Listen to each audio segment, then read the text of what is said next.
अस्सलाम वालेकुम। आज मैं आप सबके लिए बिल्कुल सच्ची कहानी लेकर हाजिर हुई हूँ, जिसे मैंने खुद एक औरत से सुना और सोचा कि आपके लिए तहरीर कर देती हूँ। हमारा मिलना जुलना काफ़ी होता है लोगों से, जॉब की वजह से तो कुछ न कुछ लिखने को मिल ही जाता है। मेरे जानने वाली की कहानी, इसकी ज़बानी सुने। मेरा नाम उमरा है। मेरा ताल्लुक़ हैदराबाद से है। मेरी शादी मेरे कजिन से हुई, लेकिन अल्लाह ताला की ज़ात ने औलाद जैसी नेमत नहीं दी। शादी को 5 साल हो चुके थे। सबके घरों में फूल खिल गए, लेकिन मेरी गोद सूनी थी। सास पहले तो अच्छी थी, लेकिन अब जब सबके बच्चे हो गए तो वो भी मुझसे कुछ खिंची खिंची रहने लगी। शौहर अच्छा था, मगर औलाद तो बहुत ज़रूरी है। बहुत इलाज करवाया। मेरी रिपोर्ट्स और मेरे खाविंद की रिपोर्ट्स ठीक थी, पर फिर भी कहीं समझ में नहीं आ रहा थी कि वजह क्या थी। जैसे जैसे वक्त गुज़र रहा था, वैसे वैसे मेरी तो जान पर बन गई, क्योंकि अब तो सास और ननद दोनों ही ने अपने बेटे यानी मेरे खाविंद की दूसरी शादी का सोच लिया था। सास कहती कि वो मरने से पहले अपने पोती पोते को देखना चाहती है। अब तो मैंने नोट किया कि मेरा खाविंद भी बहुत अजीब से हो गए थे। मुझसे खफा खफा से रहते, जबकि शादी इन्होंने खुद मुझसे पसंद से की थी। ज़िंदगी भर का साथ निभाने की कस्में खाई थी, मगर नहीं, वो सब अब एक ख्वाब था। इनकी बेरुखी और अपना सूनापन देखकर मैं बहुत घुटती थी। क्या करूं? सब कुछ किया था, मगर कुछ नहीं हुआ।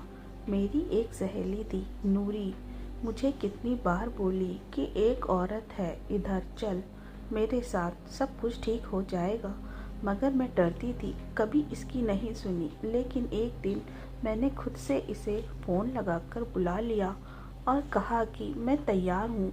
यूँ इसके साथ मैं एक आस्ताने पर चली गई। थाईवा कोई सिंध से आई थाई औरत थी, लेकिन अजीब सी मकरूर सी शक्ल थी इसकी। इसे मैंने कहा कि मेरी शादी को 6ठा साल है, मेरा बच्चा नहीं हुआ है, सब कुछ बताया तो वो बोली, ठीक है, तुम मुझे 1 लाख रुपए दो, मैं तुम्हारा काम कर दूंगी। मैंने हैरत से जब इसे देखा तो वह बोली, देखो, अमल करना है वो बहुत मुश्किल है और कुछ चीज़ें भी चाहिए होंगी। फिर खुद ही बोली कि तू कर लेगी ये अमल खुद, तो सिर्फ 10,000 का खर्चा आएगा, तू मुझे 10,000 दे देना। मैं बहुत हैरान हुई। मैंने कहा, क्या करना होगा? तो वह बोली, कुछ ऐसा जो आसान नहीं है, सोच ले या फैसला कर, मेरा वक्त बर्बाद मत करो। मैंने हाँ बोला तो वो बोली, पहले मेरी पूरी बात गौर से सुन, फिर फैसला कर। तुझे ये अमल अकेले करना है, दूसरा अपनी गारंटी पर करना है, तीसरा मुश्किल है, सोच ले, लेकिन अमल के बाद तेरी गोद बच्चे से भर जाएगी और जितने चाहेगी बच्चे उतने होंगे। अब बोल, मैं करूं तो 1 लाख और तू करे तो 10,000। मुझे बच्चों का सुनकर लगा कि मुझे करना चाहिए, सो मैंने हामी भर ली। बोली, सुनो, उसने मुझे जो जो बताया वो बातें हैरान हुई थी। एक माह का अमल था। मुझे एक जुमरात छोड़कर कब्रिस्तान जाना था। वहाँ मुझे 12 बजे के बाद जाना था।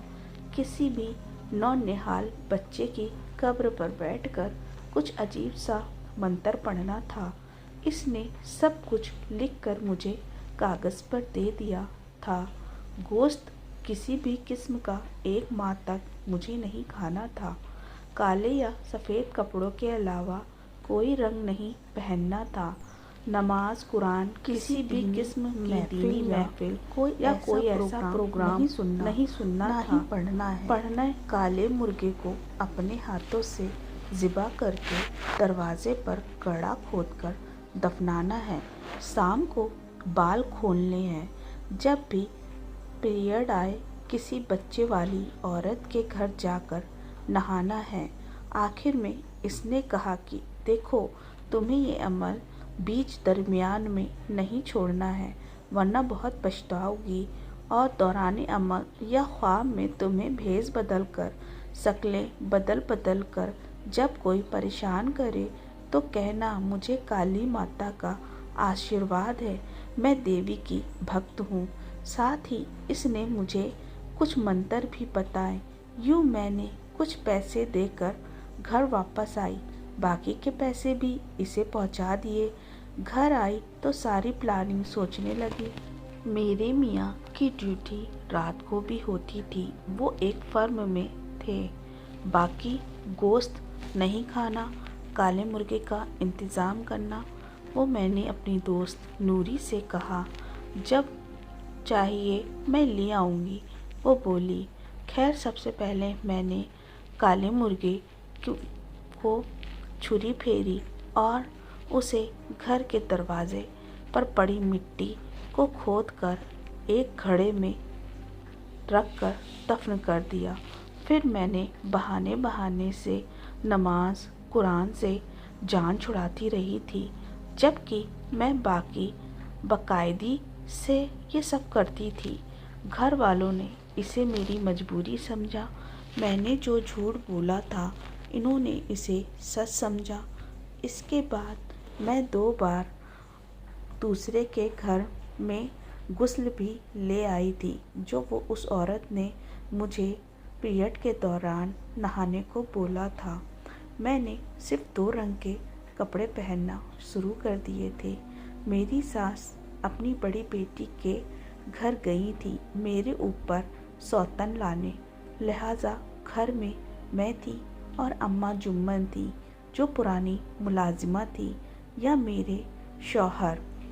अब मैदान साफ था, लेकिन जब से मैं ये सब कर रही थी मुझे कुछ अजीब सा महसूस होता था। शाम को बाल खोलकर जब भी बैठती बहुत घबराहट महसूस होती थी। पहली जुमरात आई तो कब्रिस्तान, जो कि हमारे घर से ज़्यादा फासले पर नहीं था, बेधड़क चली गई। मुझे पता था कि कुछ हफ्ते पहले एक बच्चा फौत हुआ है। इसकी कब्र किधर है? मैंने इसकी कब्र पर बैठकर बहुत हौले से मंत्र पढ़ना शुरू किया तो क्या देखती हूँ कि मेरे इर्द गिर्द कुछ बच्चे दायरा बनाकर खेल रहे हैं। एक दूसरे के हाथ पकड़कर कुछ आपस में बातें कर रहे हैं, लेकिन मैंने अपना मंत्र जारी रखा। फिर वो बच्चे गायब हो गए और एक लंबा काला आदमी मेरी तरफ भाग कर आया, जैसे मुझ पर हमला करने लगा हो। तो मैंने कहा कि मुझे देवी का आशीर्वाद है, और वो भी गायब हो गया। फिर मुझे लगा मुझे कोई बुला रहा हो। मेरी अपनी अम्मी की आवाज़ थी। वो बोल रही थी, उमरा उमरा तू क्या कर रही है? मैंने उनसे भी कहा मैं काली देवी की भक्त हूँ, तो वो भी गायब हो गई। यूँ पहला अमल मेरा मुकम्मल हुआ और मैं घर वापस आकर सो गई। शौहर तो सुबह वापस आए। मैं खुद भी हैरान थी कि मुझ में इतनी हिम्मत कैसे आई ये सब कर गुजरने की, लेकिन घर जो बर्बाद हो रहा था, क्या करती। अक्सर रात को मैं ख्वाब में एक गार देखती थी जिसमें अंधेरा है, और मैं वहां जाती हूँ तो अंधेरी गार में एक काला चमकदार रंग की औरत खड़ी है। इसकी ज़बान सुर्ख है और नीचे लटक रही थी। इसके 6 हाथ थे। इसकी आंखें अंगारे की तरह सुर्ख थीं। वो मुझे पकड़ती है, लेकिन एक काले रंग का मुर्गा दरमियान में आ जाता है। मुर्गा बोलता है, तो मेरी आंखें खुल जाती हैं। मैंने जब ये अमल आराम से मैंने सब ये अमल आराम से किए थे। अब कब्रिस्तान वाला दूसरा अमल करना था। सो मैं गई। जैसे ही मंत्र पढ़ना शुरू किया तो काले रंग के खूंखार कुत्ते भागते हुए मेरी तरफ आए। मैंने वही अल्फाज दोहराए तो वो गायब हो गए थे। फिर मैंने देखा कि एक औरत बिल्कुल मेरी तरफ दौड़ती चली आ रही है, बहुत तेजी से। और जैसे ही वो मेरी तरफ आई, इसने अपना हाथ मेरी तरफ बढ़ा दिया। इसका हाथ एक ढांचे का हाथ में तब्दील हो गया। जैसे ही वो साया मेरी तरफ बढ़ा, मैंने वही अल्फाज दोहराए, यूँ वो गायब हो गई। फिर मुझे यूँ लगा जैसे मेरे इर्द गिर्द बहुत से लोग हों जो आपस में बातें कर रहे हों। और फिर इनकी आवाज़ें चीखों और शोरों में बदल गई हों। मैंने फिर से वही अल्फाज दोहराए तो वो भी गायब हो गए। यूँ दूसरी बार भी मेरा अमल बहुत आराम से पूरा हुआ था। फिर हुआ यूँ, लेकिन ये सब करते हुए मेरा चैन सुकून उड़ गया था। मेरे मियाँ जो मुझे से सीधे मुंह कभी बात नहीं करते थे, उनके रवैये में काफ़ी तब्दीली आ चुकी थी, जैसे कि वो शादी से पहले थे।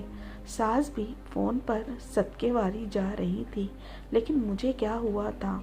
मेरे अंदर क्यों सब कुछ सुनसान हो गया था? यही सब तो मैं चाहती थी कि हो, लेकिन अब ऐसा हो रहा था तो मुझे क्या हुआ था? मैं क्यों मरती जा रही थी? अक्सर रात को ख्वाब में एक बहुत हसीन बच्चे को मैं देखती थी। जब मैंने इसे उठाती तो वो बच्चा एक हैबतनाक शक्ल इख्तियार कर लेता और यूँ मेरी आँख खुल जाती। एक बार मैं बाज़ार से घर वापस आ रही थी तो रास्ते में एक अनजान बुज़ुर्ग नज़र आए। वो सड़क पर बैठे थे। पहले तो मैंने इनको कभी नहीं देखा था। मैं गुज़री तो इनकी आवाज़ मेरे कानों से टकराई। नादान बेवकूफ़ लड़की। मैंने पीछे मुड़कर देखा तो वहाँ कोई भी नहीं था। यूँ मैं वापस घर आ गई। बहुत थकी हुई थी। मेरे शौहर तो दिन ब दिन मेरे फ़ैन बनते जा रहे थे। सास रोज़ फ़ोन करती, नंदें वारी जाती थी। तीसरा अमल का दिन आया तो बहुत खौफ महसूस हुआ। अभी मैं अमल करने बाहर निकली थी कि मेरी सहेली आ गई, जबकि वो सिर्फ नज़र का धोखा था। बोली, छोड़ चलें, आजा, क्या कर रही है? मैंने इसे जवाब नहीं दिया और आगे बढ़ गई। जैसे ही कब्रिस्तान के करीब पहुंची तो आगे एक खूंखार रीछ था। वो मुझे देखकर गुर्राया तो मैंने कहा, मैं देवी की भक्त हूँ, मुझे काली देवी का आशीर्वाद है। तो वो गायब हो गया। मैंने अम्ल पढ़ना शुरू किया। कभी मुझे मेरी मियाँ की आवाज़ें सुनाई देती तो कभी सास की चीखों की। लेकिन मैंने ये अम्ल भी कर लिया और घर वापस आकर सो गई थी। लेकिन सुबह मेरी तबीयत बहुत बोझल हो रही थी। मेरे मियाँ ने मुझसे मोहब्बत से पूछा, क्या हुआ है तुम्हें? बहुत कमज़ोर हो गई हो। तो मैंने टाल दिया कि वज़न कम कर रही हूँ। आखिरी अमल था जो कि बहुत अहम था। जब से मैं ये अमल कर रही थी, हमारे घर में एक उल्लू आकर बैठने लगा था। मैंने अम्मा जुम्मन से भी ये बात बताई थी, जो हमारी ख़ानदान की बहुत पुरानी मुलाजिमा थी। इन्होंने मुझसे कहा, हाय अल्लाह ना करे, उल्लू मैंने तो नहीं देखा है।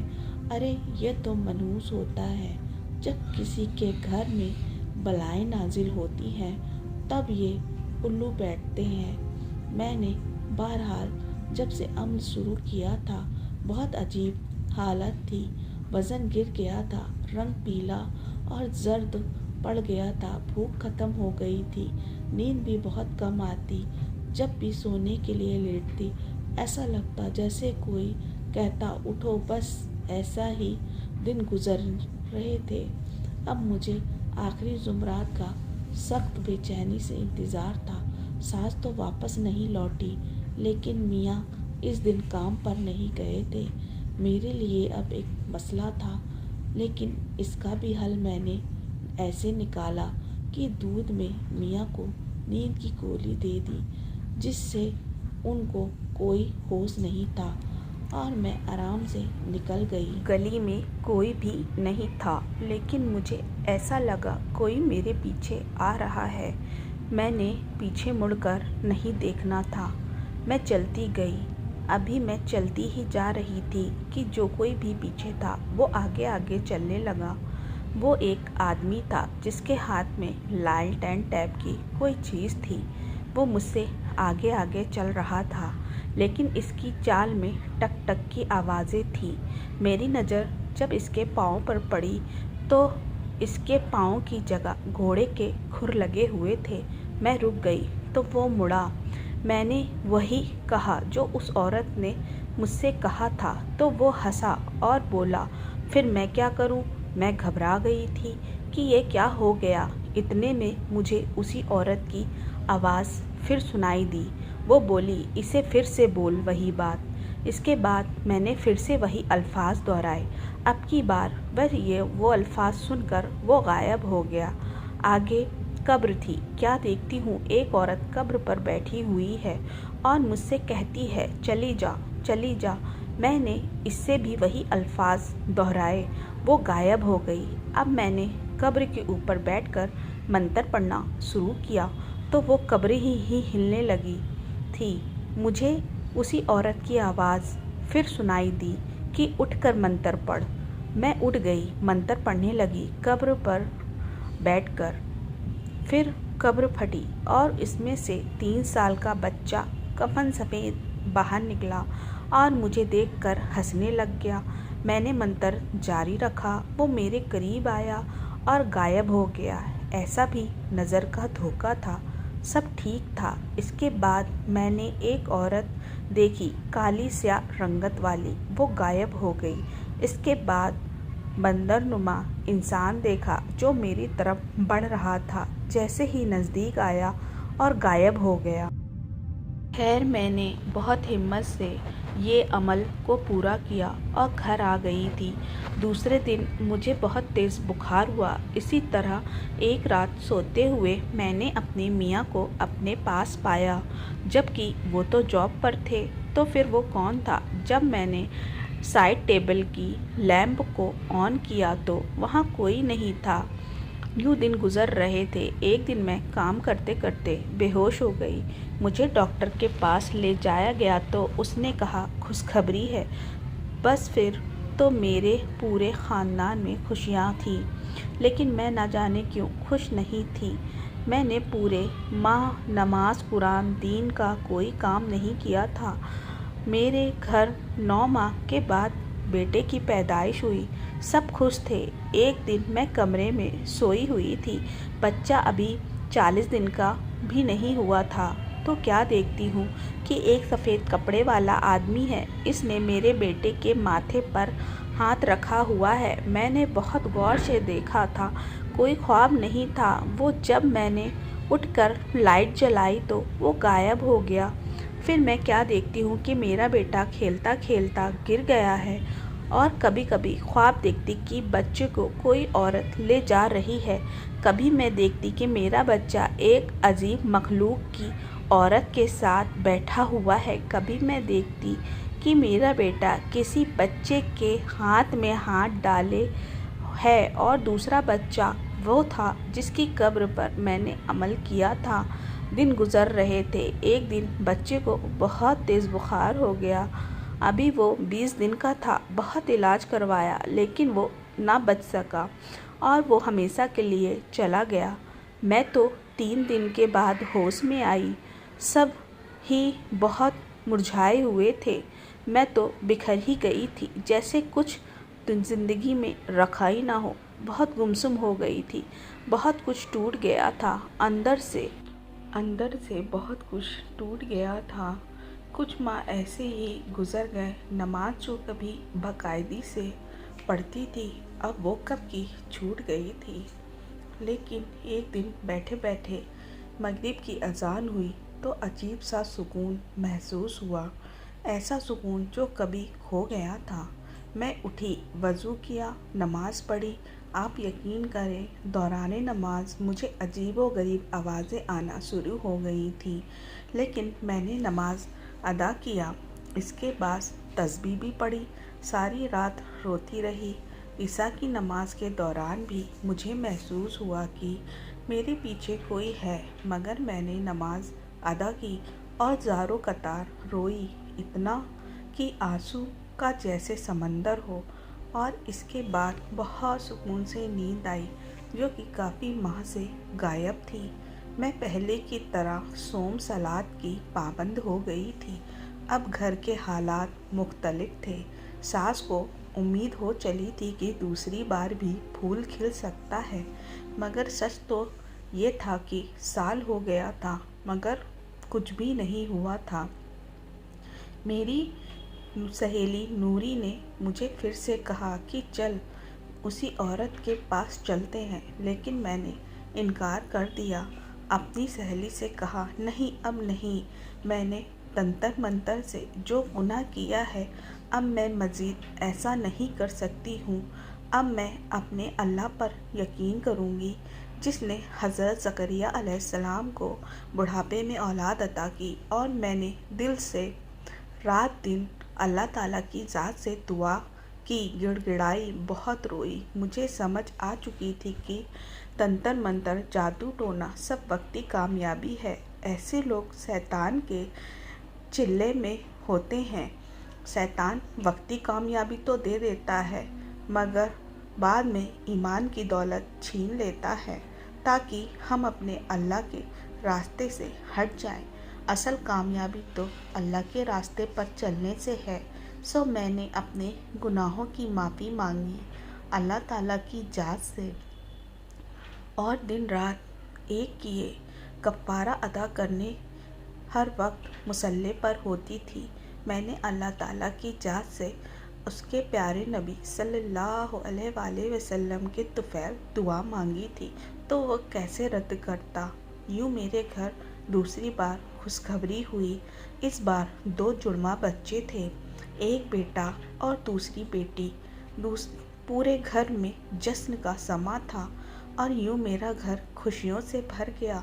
कभी शैतानी ड्रामों का सहारा ना लें, अल्लाह से मांगे, जो देगा वो वापस नहीं लेगा, क्योंकि वो बहुत मेहरबान है, हर चीज़ में कादिर है। शैतानी चक्करों में पड़कर बुरे अमल का सहारा लेकर जो कामयाबी मिलती है वो वक्ती होती है, जबकि अल्लाह की राह पे चलने से जो मुकाम मिलता है वो हमेशा के लिए होता है। उम्मीद है आपको कहानी पसंद आई होगी। अपनी कीमती राय दीजिएगा। इंशाअल्लाह अगली बार फिर एक कहानी लेकर हाजिर होंगी। खुदा हाफिज़।